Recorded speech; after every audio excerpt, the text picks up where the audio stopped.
Hi everybody, if you're watching this, you got a Quilt Haiku Red-Winged Blackbird kit, stitch kit, and these are the things that are in your stitch kit. So when you open it up, you'll notice that there is a piece of black felt, and you'll see one side has fusible webbing already adhered and the other side is just plain black. To design your art quilt, you're going to want the fusible side facing you. So let's get started designing. I'm going to pull over my fusible web on an ironing pad. You can just use a regular ironing board or a towel if you don't have an ironing board, but I'm going to set this here. Let's zoom up a little bit. So the first step is to kind of decide how you want to arrange your fabrics. And so you can just play with them. Start laying them out. See how you like them. There's more fabric here than can fit, and some things need to be cut.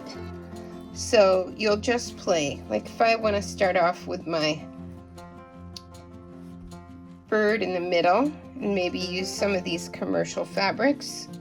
And you just play around until you have it the way you like it. So I'm gonna do that playing process, and we'll speed it up so you don't have to watch every minute of it, but you get the idea. Play around until you have something you like and fits the pieces the way you want it. They can overlap each other, that's fine, but the one thing you don't want is a space. So if there's a little space there, you see how I have some extra on the bottom here? I can trim this off and I can fit it in this little space right there. So I just want to fill all the gaps because I don't want any of that sticky on the back. But if stuff's hanging over the edge, that is fine. I'm going to get this tucked under. And I'm going to keep working on it till I have it just the way I like it.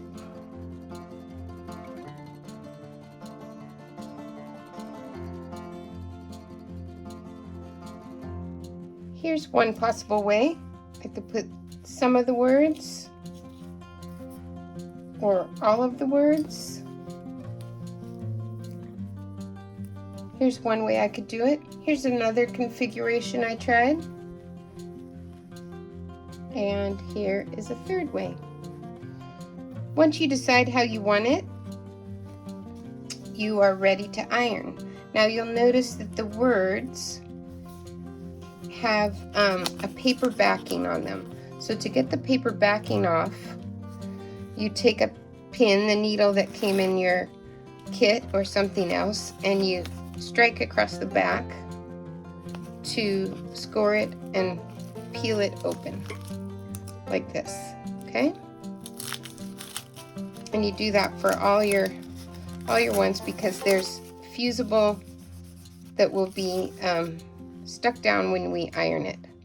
So you can put that in place any which way you want, okay? Once you have that, I think I'm going to put fly here.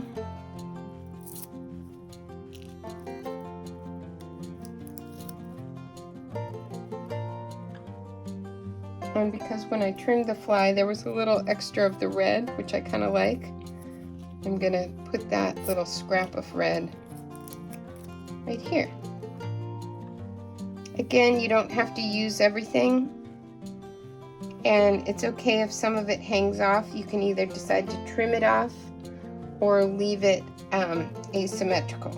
So either way works beautifully, okay? I kind of like this configuration. So I'm going to call that good, and I will put my piece of parchment paper over the top, and the reason I'm doing that is so that none of the fusible adhesive gets on my iron. So once I have it down the way I like it, I can iron. You can check the edges. If everything's fused down, then you can go ahead and give it a little press. Now, like I said, I could leave these edges if I want, or I could flip it over and see where I could trim it off. So on this one, I think I'm going to leave the edges for now, but I'll show you on this one, I already trimmed it off to the edge, right? So you decide if you want it framed in straight up or a little bit of it hanging off. So that's up to you. That's artistic license. So once you've got it ironed down, then the stitch begins. So the stitch, you have this beautiful thread that I hand dyed for you, and I just have a little tip for you so it helps to keep it from getting tangled, is you untwist it and make sure it stays in its ring here. And most of the skeins have a little tied knot here, and you just snip that tied knot so you can open up your thread.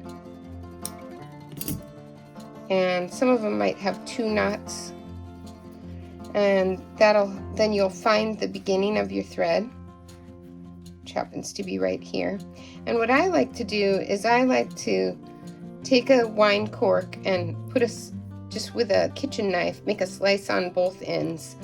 And then I like to have a buddy hold my skein like this while I wind it around a cork, and I can put it in that little notch I made, and that helps keep it from getting tangled up. Or if you're careful, it won't get tangled, but this is my little trick for you. So if you like to do that, do that. Otherwise, your thread is ready to go once you cut the little knots off.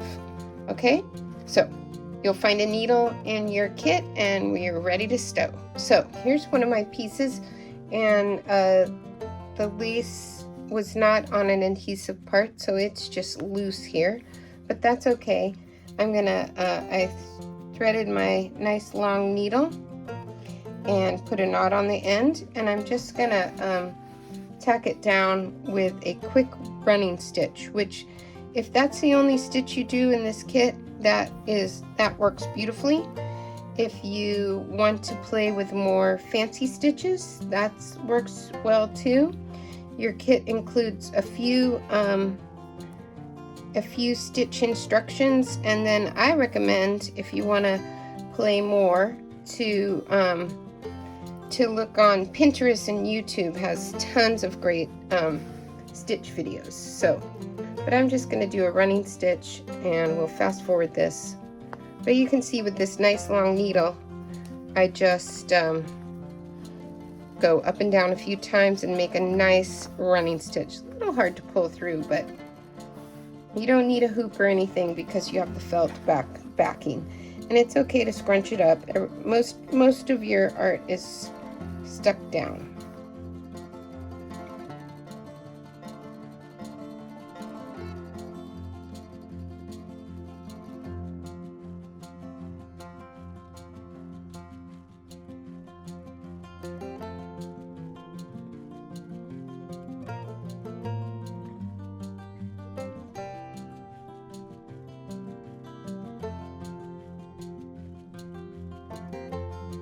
Another great stitch to use is just a French knot. So you bring your needle through wherever you want it, and you hold it in your non-needle hand and wrap the thread around the needle 3 or 4 times, and then holding with a little tension, you put it back right next to your first stitch. And see how I'm still holding the thread with a little tension, and I'm going to push it through.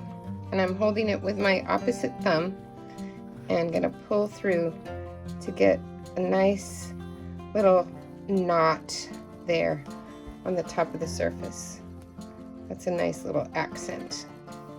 Another thing to do is you can just do a running stitch, basically to frame your pieces or the squares that you want to highlight.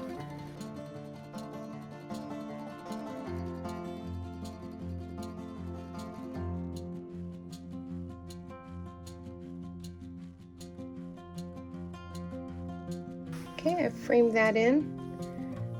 Now you can do a lot of stitch or just a little. I'm going to keep stitching and play around, and I'll show you what I've come up with on my 3 examples when I'm done. I wanted to talk to you about your red-winged blackbirds. You might have noticed that they don't have any red wings. So there's a couple ways to handle that. You can do like I did on this example and put the buttons, like the little epaulets on the red-winged blackbird. Or on this one, I just did a satin stitch, you can see there, which is just long stitches close up to each other, here and here, to create that red-winged blackbird. So either of those are a good technique. So I'm going to just show you. I've got knot on the end of my thread, and I'm just going to do some little red epaulets, little red on the red-winged blackbird, and I'm going to just bring my needle up and back close to each other so that I make that the red wing part. So you can do that any way you like, or I suppose they don't have to be red-winged blackbirds at all. They can just be blackbirds. That's up to you. And when I'm done with this, I'm going to show you all the different ways that I created some extra pop and design with my red thread. Okay, so I'm just going to show you up close my 3 examples and just talk to you a little bit about the stitches I used. You know, for the most part, I use a running stitch here, the running stitch in rows to kind of create a pattern going horizontal and vertical. This is a blanket stitch with French knots at the bottom. Here's a running stitch spiral. It kind of makes a meander off. The stitch adds some motion and interest and more of that red pop. Here's another example, the one that I started off showing you how some of the bits can go off the edge. And again, I really just used a running stitch here, a row of running stitch to frame in the different boxes and then to create some movement. And this one is a little bit more structured example.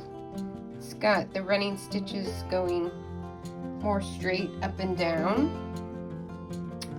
and then it's got a blanket stitch all the way around the edge. And you know what? We're not going for perfection here. This is fun and funky and loose. Then you can figure out where you want to add buttons to create a little pop. Here we've got the epaulets on the red-winged blackbird. So everybody's is going to be different.